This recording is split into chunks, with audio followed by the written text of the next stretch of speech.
Claudine. Hello and welcome to Who Is Best, a show where I, Claudine, research tier lists for weeks, even months, only to get comments like this.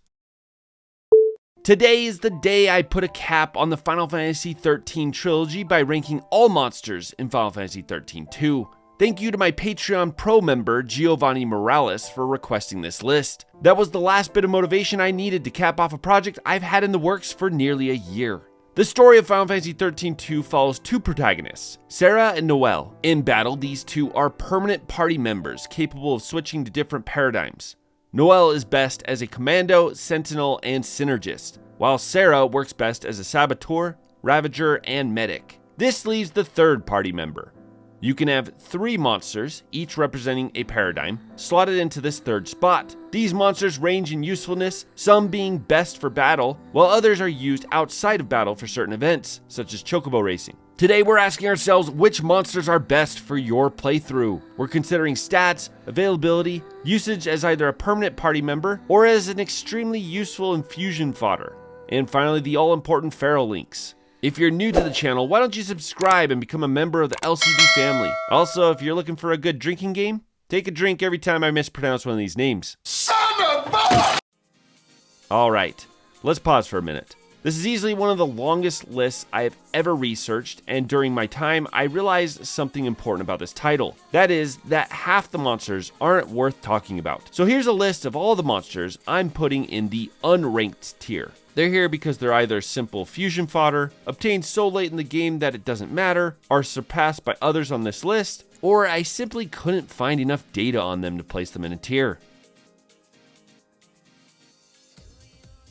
Anyway, we'll skip this tier and move to the low tier. The low tier is mainly comprised of monsters who are very niche, or happen to have important traits to pass on. I'll be moving through these pretty quick since we have so many. Poo-Poo's main reason for existing is its ability to increase item drop rate via its feral link. Valfador is an awesome Ravager that is obtained in the late to post game because he's one of the hardest DLC battles in the game. Nekton is a decent spellcaster and has the unique ability to cast slow via its feral link. Gigantar is a half-decent synergist with a fast execution speed. Narashima is one of the few monsters that can have the full ATB gauge of 6 segments. A Manjaku is awesome for infusion as they get all the end spells, which boost damage potential for other monsters on this list. Thexteron is a cost-effective synergist used often in the mid-game. Gandax, Feral Behemoth, and Proto-Behemoth are decent monsters for your mid to late game builds. Gahongus is the earliest monster you'll encounter with the Faith and Bravery abilities. Albino Lobo, if found early, has great stats that stay paced throughout your entire playthrough. Apkalu and Swamp Monk are also decent mid-game monsters. Cactuar is a perfect counter to the side quest boss Yomi. Ultros is good, but too many other synergists blow him out of the water. Orion is a lesser version of Dragoon and has a short stay as your team's commando. Lancer is one of the most cost-effective sentinels, learning important skills like improved guard and improved ward. Gilgamesh, like Valfador, is a difficult late-game DLC boss who has some novel usage. Alright, we're going to split the mid-tier up into 2 sections, so let's start with the lower mid-tier.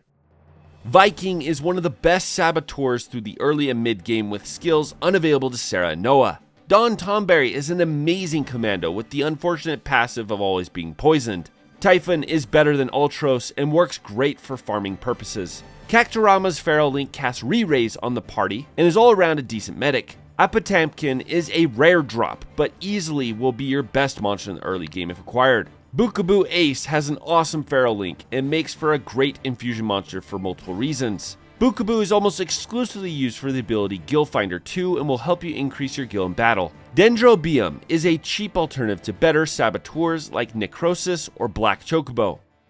Alright, that wraps up our lower mid tier. Let's move on to the upper mid tier. Amador is a great DLC monster who excels at fighting aerial enemies and disrupting attacks. Debris is almost as good as Cloudburst with half damage to all physical and elemental attacks. Cheliceratta has the improved debuffing passive. Navidon is a lesser silver chocobo with better tanking abilities. Pulse Gladiator is a slightly better version of Navidon, capable of resisting physical and magical damage. Flanitor is a top tier mid-game healer that is only surpassed by medics like the white and green chocobo. Caterpillar is the only monster with the passive Resist Elements plus 30%, which makes it important for infusions. Hakuma is a very rare monster, but if required, it's the third best healer in the game. White Chocobo is the second best healer in the game, with the only reason it fell behind the Green Chocobo as being that its Feral Link is physical based and thus very ineffective. Black Chocobo requires a long-term investment, but if you do so, it will tie with the next two monsters on this list. Necrosis is the same as Black Chocobo, but is the only monster with the passive Resilience plus 40%, making it extremely viable as your main Saboteur. Jill Nabat is hot. I mean, Jill is a DLC Saboteur that peaks early but has some amazing niche uses like stun-locking enemies. Unfortunately, Saboteurs all fall short on this list as its paradigm is almost always dominated by Sarah. The top tier.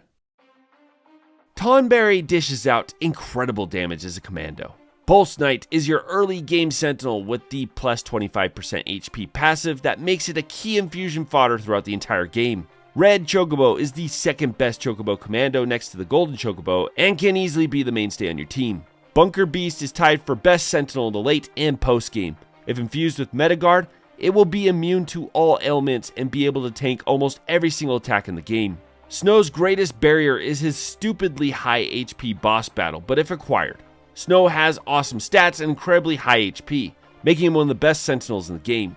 Goblin Chieftain lacks the HP of Snow but has the Feral Link that buffs the entire party. Since the sentinel paradigm is hardly required, having one that can buff the party ends up being one of the best strategies. The biggest reason why Twilight Odin didn't land on the God tier is that it's one of the most expensive monsters to max out.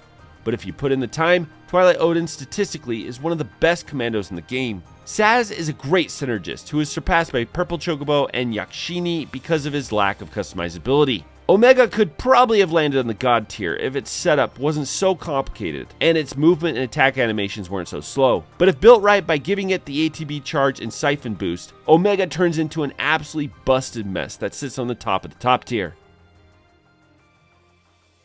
Alright, let's wrap this up with the God tier.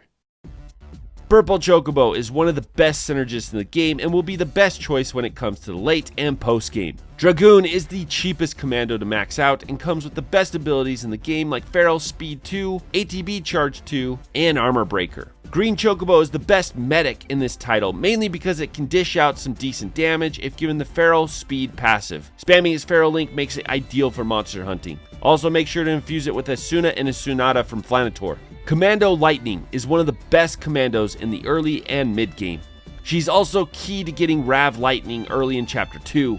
She'll be replaced in the late game, but until then, Commando Lightning is absolutely busted. Golden Chocobo is pushed above Commando Lightning for two reasons. One is that if paired with the other Chocobos for the pack mentality bonus, it becomes better. And if you plan on using the Silver Chocobo in battle and not in races, Gold Chocobo is your second best option. Yakshini is the single best synergist for your party. It will be a mainstay until the Purple Chocobo is developed and able to replace it in the endgame.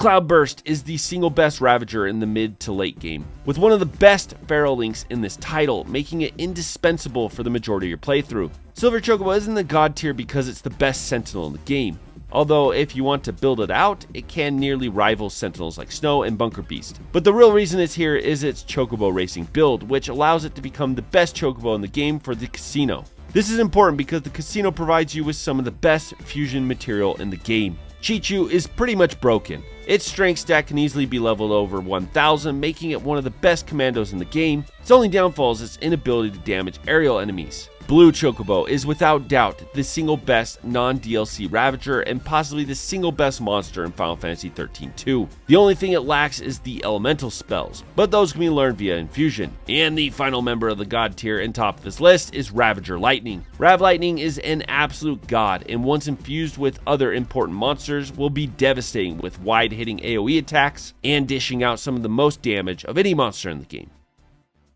And there you have it, a tier list of the monsters in Final Fantasy XIII-2. If you're trying to figure out the best team for your playthrough, the Chocobos are probably your best bet. A gold, blue, and either green or purple Chocobo will round out your team nicely, and you'll get the Paradigm pack mentality, making this the undisputed best monster pairing in the game. If you want to put some time into it though, Rav Lightning with either a fully built Twilight Odin or Omega alongside something like the Purple Chocobo, Jill Nabat, Snow, or Green Chocobo is also an incredibly viable team. Thank you to all my Patreons, and special thanks to Giovanni Morales for requesting this list. If you would like to request your own list, click on the link below and join the Pro tier on Patreon. Be sure to like, share, and subscribe, and I'll see y'all later. Bonus round, ranking all of Noelle and Sarah's alternate outfits. Number 10, Noelle's Assassin's Creed outfit. Number 9, Sarah's N7 armor. Number 8, Noelle's battle attire. Number 7, Noelle's Space-Time Guardian.